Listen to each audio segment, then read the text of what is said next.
Hello and welcome back to another episode of Bedtime Stories. My name is Tracy and I'm your host.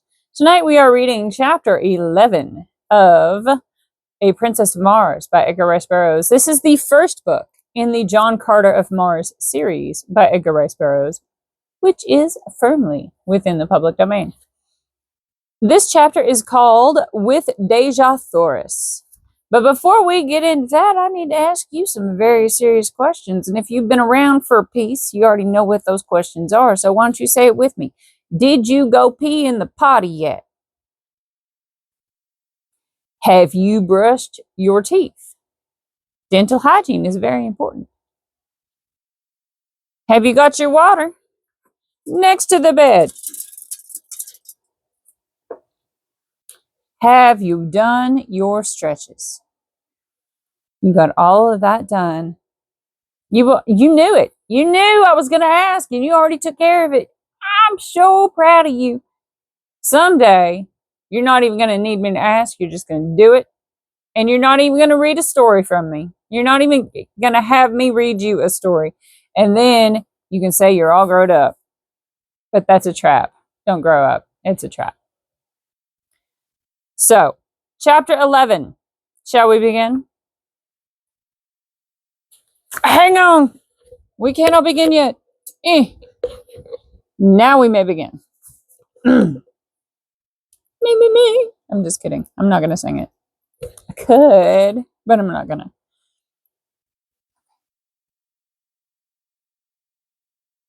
Chapter 11. As we reached the open, the two female guards who had been detailed to watch over Dejah Thoris hurried up and made as though to assume custody of her once more.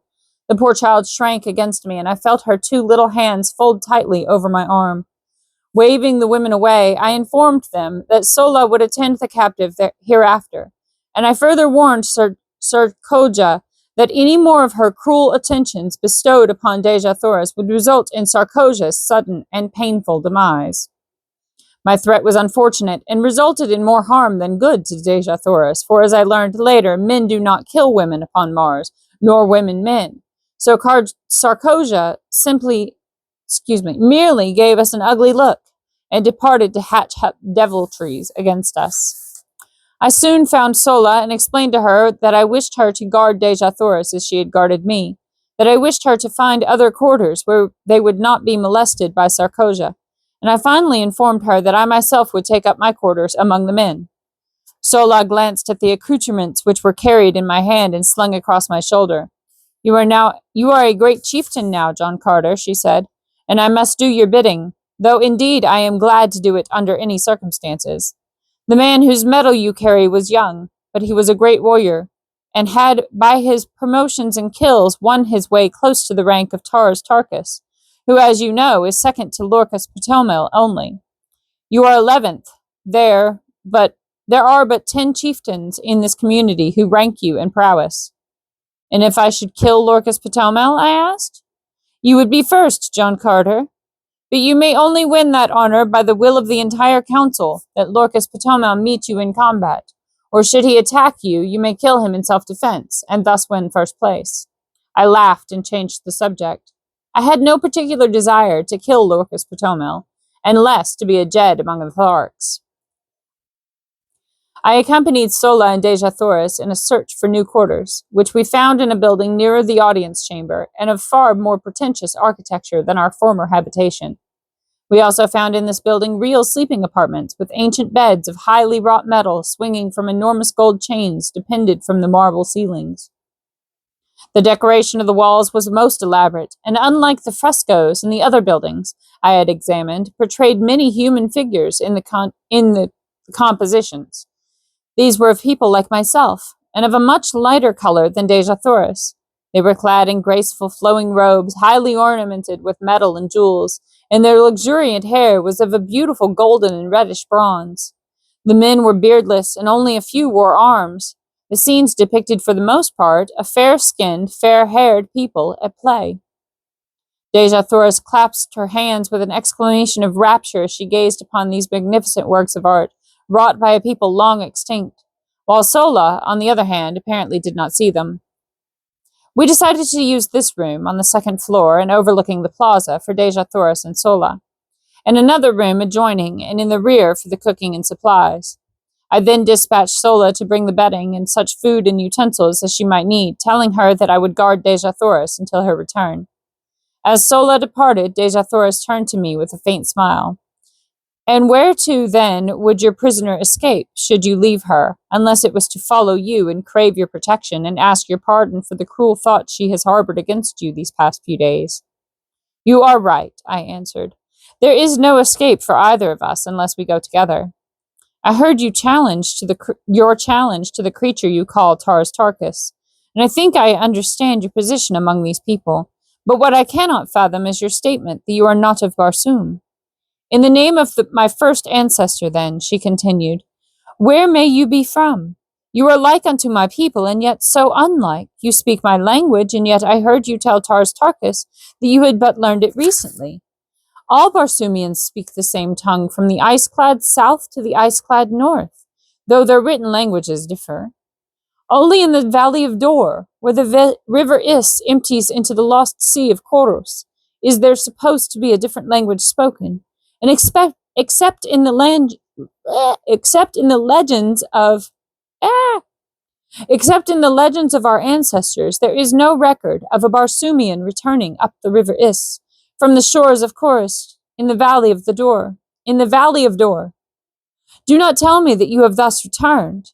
They will kill you horribly anywhere upon the surface of Barsoom if that were true. Tell me it is not. Her eyes were filled with a strange, weird light. Her voice was pleading, and her little hands, reached up upon my breast, were pressed against me as though to wring a denial from my very heart.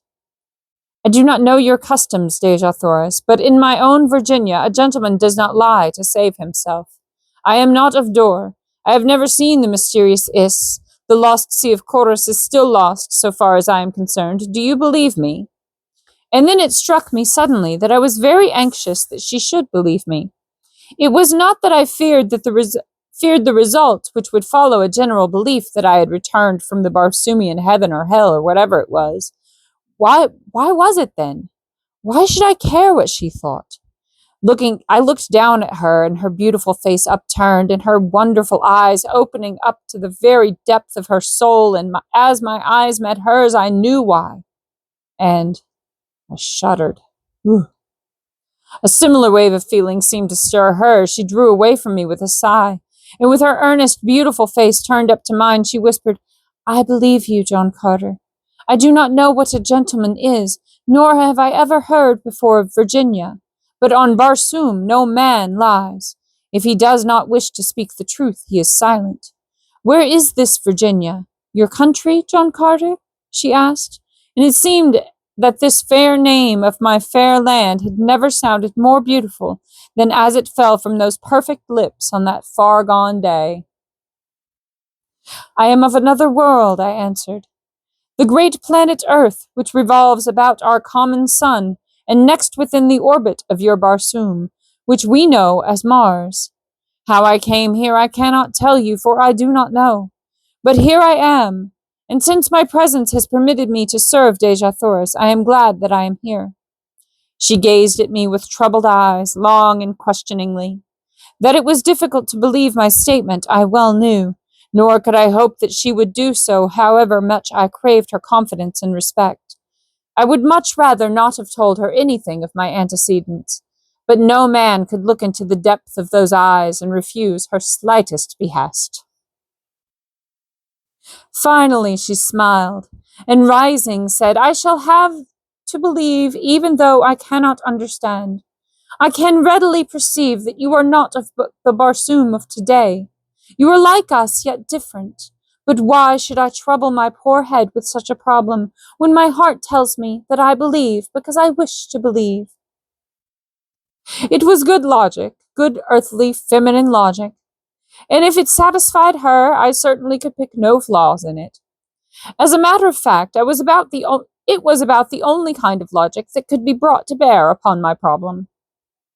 We fell into a general conversation then, asking and answering many questions on each side. She was curious to learn of the customs of my people and displayed a remarkable knowledge of events on earth. When I questioned her closely on this seeming familiarity with earthly things, she laughed and cried out, "Why, every schoolboy on Barsoom knows the geography, and much concerning the flora and fauna, as well as the history of your planet fully, as well as his own, as well as of his own." Gracious. Can we not see everything which takes place upon earth, as you call it? It is not hanging there in the heavens. Is it not hanging there in the heavens in plain sight? That was a hard paragraph to read, and I shan't do it a second time. I hope you got what she was trying to say. This baffled me, I must confess, fully as much as my statements had confounded her, and I told her so. She then explained in general the instruments her people had used and been perfecting for ages, which permit them to throw upon a screen a perfect image of what was transpiring upon any planet and upon many of the stars. These pictures are so perfect in detail that when photographed and enlarged, objects no greater than a blade of grass may be distinctly recognized. I afterward in Helium saw many of these pictures, as well as the instruments which produced them. If then you are so familiar with earthly things, I asked, why is it that you do not recognize me as identical with the inhabitants of that planet? She smiled again as one might in bored indulgence of a questioning child. Because, John Carter, she replied, nearly every planet and star having atmospheric conditions at all approaching those Nearly every planet and star having atmospheric conditions at all approaching those of Barsoom shows forms of animal life almost identical with you and me. And further, Earth men, almost without exception, cover their bodies with strange, unsightly pieces of cloth, and their heads with hideous contraptions, the purpose of which we have been unable to conceive, while you, when found by the Tharkan warriors, were entirely undisfigured and unadorned. The fact that you wore no ornaments is a strong proof of your un-Barsoomian origin, while the absence of grotesque coverings might cause a doubt as to your earthliness. I then narrated the details of my departure from the earth, explaining that my body there lay fully clothed in all the, to her, strange garments of mundane dwellers. At this point, Sola returned with our meager belongings and her young Martian protege, who of course would have to share the quarters with them. Sola asked us if we had had a visitor during her absence, and seemed much surprised when we answered in the negative. It seemed that as she had mounted the approach to the upper floors, where our quarters were located, she had met Sarkoja, descending. We decided that she must have been eavesdropping, but as we could recall nothing of importance that had passed between us, as we dismissed the matter as of little consequence, merely promising ourselves to be warned to the utmost caution in the future. Dejah Thoris and I then fell to examining the architecture and decorations of the beautiful chambers of the building we were occupying. She told me that these people had presumably flourished over 100,000 years before. They were the early progenitors of her race, but had mixed with the other great race of early Martians, who were very dark, almost black, and also with the reddish-yellow race, which had flourished at the same time. These three great divisions of the higher Martians had been forced into a mighty alliance, as the drying up of the Martian seas had compelled them to seek the comparatively few and always diminishing fertile areas, and to defend themselves under new conditions of life against the wild hordes of green men. Ages of close relationship and intermarrying had resulted in the race of red men, of which Dejah Thoris was a fair and beautiful daughter. During the ages of hardships and incessant warring between their own various races, as well as with the green men, and before they had fitted themselves to the changed conditions, much of the high civilization and many of the arts of the fair-haired Martians had become lost. But the red race of today had reached a point where it feels that it has made up in new discoveries, and in a more practical civilization for all that lies irretrievably buried with the ancient Barsoomians beneath the countless intervening ages. These ancient Martians had been a highly cultivated and literary race, but during the vicissitudes of those trying centuries of readjustment to the new conditions, not only did their advancement and production cease entirely, but practically all their archives, records, and literature were lost. Dejah Thoris related many interesting facts and legends concerning this lost race of noble and kindly people. She said that the city in which we were camping was supposed to have been a center of commerce and culture, known as Korad. It had been built upon a beautiful natural harbor, landlocked by magnificent hills. The little valley on the west front of the city, she explained, was all that remained of the harbor, while the pass through the hills to the old sea bottom had been the channel through which the shipping passed up to the city gates. The shores of the ancient seas were dotted with just such cities, and lesser ones, in diminishing numbers, were to be found converging toward the center of the oceans, as the people had found it necessary to follow the receding waters until necessity had forced upon them their ultimate salvation, the so-called Martian canals. We had been so engrossed in exploration of the building in our conversation that it was late in the afternoon before we realized it. We were brought back to a realization of our present conditions by a messenger bearing a summons from Lorcas Potomel, directing me to appear before him forthwith. Bidding Dejah Thoris and Sola farewell, and commanding Mula to remain on guard, I hastened to the audience chamber, where I found Lorcas Potomel and Tars Tarkas seated upon the rostrum. And that's the end of chapter 11. What did you think? It was very exciting, wasn't it? Oh my goodness. Well, that's all for tonight. I love you. Good night.